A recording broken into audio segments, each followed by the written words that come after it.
যত বই তত প্রাণ এই স্লোগানে যুক্তরাষ্ট্রে সম্পন্ন হল নিউ ইয়র্ক আন্তর্জাতিক বইমেলার ৩৩তম আসর। এ মেলার উদ্বোধন করেছিলেন বাংলা একাডেমির মহাপরিচালক কবি মোহাম্মদ নুরুল হুদা। বাংলাদেশ, ভারত, যুক্তরাজ্য, কানাডা, জার্মানি, অস্ট্রেলিয়া ও যুক্তরাষ্ট্র প্রবাসী লেখকদের প্রকাশিত প্রায় ১০,০০০ বই নিয়ে ৪০টি স্টল অংশ নিয়েছিল। উদ্বোধনী বক্তব্যে কবি মোহাম্মদ নুরুল হুদা বলেছিলেন, বর্তমানে আমরা যে বাংলা ভাষাকে পাচ্ছি তা উচ্চারিতভাবে, প্রামাণ্যভাবে হাজার বছর ধরে লিখিত আকারে বিবর্তিত হয়ে এসেছে। যত বই তত শব্দ, যত শব্দ তত ধ্বনি, যত ধ্বনি তত অর্থ। এই সবকে নিয়ে বাঙালিরা যাত্রা করেছে হাজার বছর আগে নয়, প্রায় ৬-৭ হাজার বছর আগে, যেদিন বাংলা ভাষার এই যে শব্দটি স্থান উচ্চারিত হয়েছে।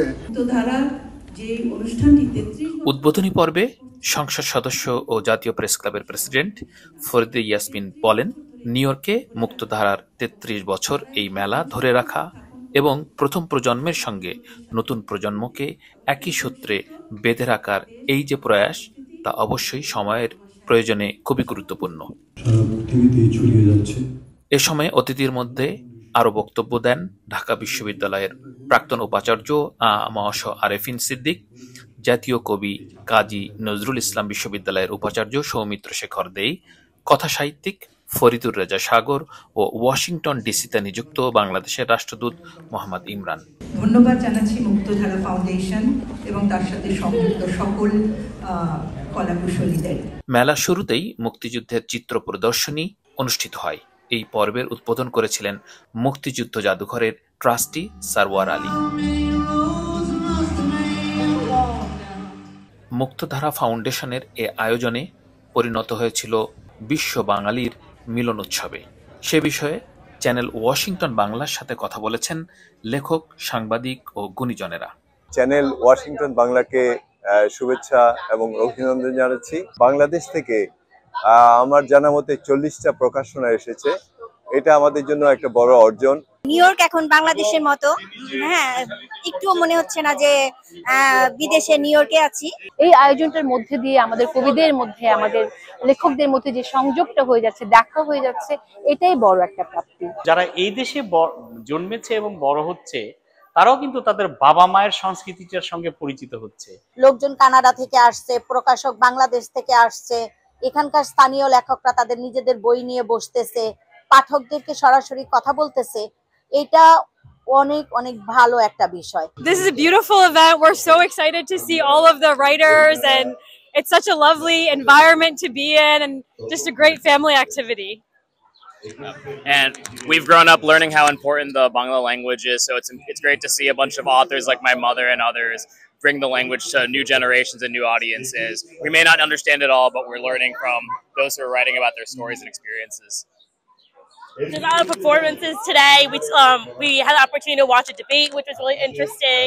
Watched a lot of dancers and singers, so it's been a great way to spend our day. এখানকার যারা আমাদের পরের প্রজন্ম, তাদের জন্য আমি ইংরেজিতে লিখতে যাচ্ছি এবং অলরেডি আমার প্রথম বইটা বেরিয়ে গেছে গত সপ্তাহে অ্যামাজন থেকে। আমার প্রথম বই বের হয়েছিল 2022-এ, আমার কবিতার বই নীলসীমানা। সেই বইটাও এখানে মেলায় আছে। আমার বই আছেন মুক্তধারা স্টলে। এটি অনেক দিনের লালিত একটি স্বপ্নের বাস্তবায়ন এবং এটি এগিয়ে চলেছে এবং সারা পৃথিবী থেকে প্রকাশক বৃন্দ আসছেন শিল্প সাহিত্যিক বৃন্দ। নিউ ইয়র্কের মতো জায়গায় এত চমৎকার পরিবেশে এবং এই মুক্তধারার মাধ্যমে এরকম একটা আয়োজন, আমি আসলে সবাইকে জন্য ধন্যবাদ দিতে চাই। আমাদের মননের, আমাদের সকল মন মানসিকতা যিনি সবল করছেন, সুস্থ করছেন, সেই বইমেলায় আমরা হাজির হই, আমাদের সকল প্রকাশ করি এবং বাঙালির নিজস্ব সত্তা এইভাবেই ছড়িয়ে যাচ্ছে বিশ্বময়। এবারের বইমেলা আমার মনে হয় গত 32টি বইমেলার থেকে সবচেয়ে বেশি জমে উঠেছে এবং প্রাণোচ্ছল ভাবে সবাই আমরা একটা মিলন মেলায় মিলিত হয়েছি। যে আমরা সাহিত্য, শিল্প, সংস্কৃতিকে ধরে রাখা হচ্ছে, বাচ্চাদের শিশুদের প্রোগ্রাম হচ্ছে, মাঠের মধ্যে প্রোগ্রাম হচ্ছে, হইচই হচ্ছে। এটা থেকে আমাদের মনে হচ্ছে ভবিষ্যতে বাংলাদেশের ঐতিহ্য সাহিত্য এখানে ধরে রাখার প্রচেষ্টা থাকবে এবং ধীরে ধীরে ছড়িয়ে পড়ছে ওয়াশিংটন ডিসি থেকে শুরু করে বিভিন্ন স্টেটে। জীবন এবং কারামত নিয়ে আমার এই গবেষণাধর্মী বইটি। এবারকার মেলায় যুক্ত হয়েছিল নতুন বইয়ের মোড়ক উন্মোচন, শিশুদের নাচ গান। মেলাকে কেন্দ্র করে যুক্তরাষ্ট্রের বাইরে থেকে এবং দেশটির বিভিন্ন রাজ্য থেকে বই প্রেমী মানুষেরা সমবেত হয়েছিলেন। প্রতিদিন নিয়ম করে আড্ডা দিয়েছেন প্রবাসী ও বাংলাদেশ থেকে আসা শিল্পী, সাহিত্যিক, সাংবাদিকেরা। জর্জিয়া থেকে এখানে এসেছি শুধু এই বই মেলার জন্য। আমরা তো দেশে বই মেলাতে সবসময়ই যেতাম, কিন্তু এবার আসছি এখানে এসে মনে হচ্ছে যেন আমি পুরো দেশের স্বাদটা পাচ্ছি। মনে হচ্ছে আমার দেশ, আমার মানুষ, আমার সব। পরবর্তী প্রজন্মের ছেলেমেয়েরা ইনভলভ হচ্ছে এবং আসছে, এটিও একটি উল্লেখযোগ্য পজিটিভ দিক বলে আমি মনে করি। মানুষ ভীষণভাবে আগ্রহী হচ্ছে পড়াশোনার বিষয়ে, বই পড়া নিয়ে। সবাই এক একটা স্টোরে বই দেখছে, বই পড়ছে এবং তারা কি সুন্দর করে আগ্রহ হচ্ছে দেখে আমিও খুব আগ্রহ হয়েছি। আমি একটু ঘুরে দেখে এসেছি। নিউ ইয়র্ক আন্তর্জাতিক বাংলা বই মেলার অন্যতম আকর্ষণ মুক্তধারা GFB সাহিত্য পুরস্কার। এর আর্থিক মূল্য ছিল $3000। এবার এই পুরস্কার পেয়েছেন বাংলা ভাষার অন্যতম প্রধান লেখক শীর্ষেন্দু মুখোপাধ্যায়। তারা প্রত্যেক বছরই একজন বাঙালি সাহিত্যিককে একটা পুরস্কার দেন। এবছর তারা আমাকে নির্বাচিত করেছেন পুরস্কার দেওয়ার জন্য। এতে আমি খুবই সম্মানিত বোধ করছি এবং আমার খুবই আনন্দ হচ্ছে। এই নিউ ইয়র্ক আন্তর্জাতিক বইমেলা এটি কিন্তু আমেরিকায় বাঙালিদের মধ্যে একটা ঐক্যের সূত্র গঠিত করে দেয়।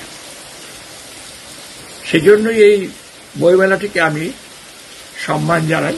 মুক্তধারা ফাউন্ডেশনের সাধারণ সম্পাদক বিশ্বজিৎ সাহা বলেন, প্রতি বছরই বাংলাদেশ থেকে আগত প্রকাশকদের বিনামূল্যে দেয়া হয় বইমেলা স্টল। নিউ ইয়র্ক শুধু নয়, সারা আমেরিকা এবং উত্তর আমেরিকা থেকে পাঠকরা, লেখকরা যেভাবে এসেছেন এবং বই কেনার প্রতি যে আগ্রহ প্রকাশ করেছে, বিশেষ করে নতুন প্রজন্মের যে কিশোরদের মধ্যে বই কেনার এবং বই দেখা যা পরিলক্ষিত হয়েছে, আমার কিন্তু মনে হচ্ছে যে 33তম বইমেলার উৎসর্গ করা উচিত যুবকদের।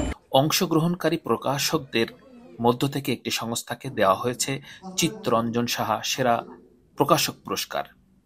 $1000 মূল্যমানের এই পুরস্কার পেয়েছেন সময় প্রকাশনীর কর্ণধার ও সম্পাদক ফরিদ আহমেদ। বই ছাড়াও নজর কেড়েছে প্রবাসে স্মৃতি রোমন্থনের আয়োজন, ফেলে আসা সময় ও সমাজের নানা বাদ্যযন্ত্র, রেপ্লিকা, রিকশা, মাছ ধরার জাল সহ নানা জিনিসপত্র। অনুষ্ঠানটিতে সহযোগিতামূলক অংশ নিয়েছিল যুক্তরাষ্ট্রের স্বনামধন্য আইন সহায়তা প্রতিষ্ঠান attorney Raju Mahajan and associates. আমি নারায়ণ চন্দ্র পাল, এসেছি দক্ষিণ কোরিয়া থেকে, একজন বাংলাদেশি, সপরিবার এসেছি EB-2NIW ভিসা নিয়ে রাজু ল ফার্মের সহযোগিতায়। তো আমি এখানে এসে এখন একটি সরকারি নিউ ইয়র্ক সিটিতে জব করছি। তা আমি রাজুদার উপর কৃতজ্ঞ, উনি এত চমৎকারভাবে আমাকে বিভিন্ন সময়ে হেল্প করেছেন বিভিন্ন ইস্যুতে, এবং নিউ ইয়র্কে এসে বাংলাদেশের পরিবেশে ওনাদেরকে আবার দেখতে পেয়ে আমার খুব ভালো লাগছে। 33তম নিউ ইয়র্ক আন্তর্জাতিক বাংলা বই মেলার আহ্বায়ক হাসান ফেরদৌস বলেন, আমার কাছে এবারের সবচেয়ে বড় প্রাপ্তি ছিল নতুন প্রজন্মের ব্যাপক অংশগ্রহণ। আমরা আগামী মেলাগুলোতে তাদের হাতেই সমর্পণ করতে চাই। তিনি জানিয়েছেন, আগামী বছর একই স্থানে মে মাসের 23 থেকে 26 তারিখ পর্যন্ত চলবে আন্তর্জাতিক এই বাংলা বইমেলার 34তম আসর। বই বিক্রি হয়েছে, আনন্দ আদান প্রদান হয়েছে, মানুষের সম্মিলন হয়েছে। যে সম্মিলনটি ঢাকা এবং কলকাতায় আমরা দেখতে পাই, সেটি এখন গড়িয়েছে অনেক দূর। নিউ ইয়র্কের বইমেলা থেকে ফিরোজ কবির, চ্যানেল ওয়াশিংটন বাংলা।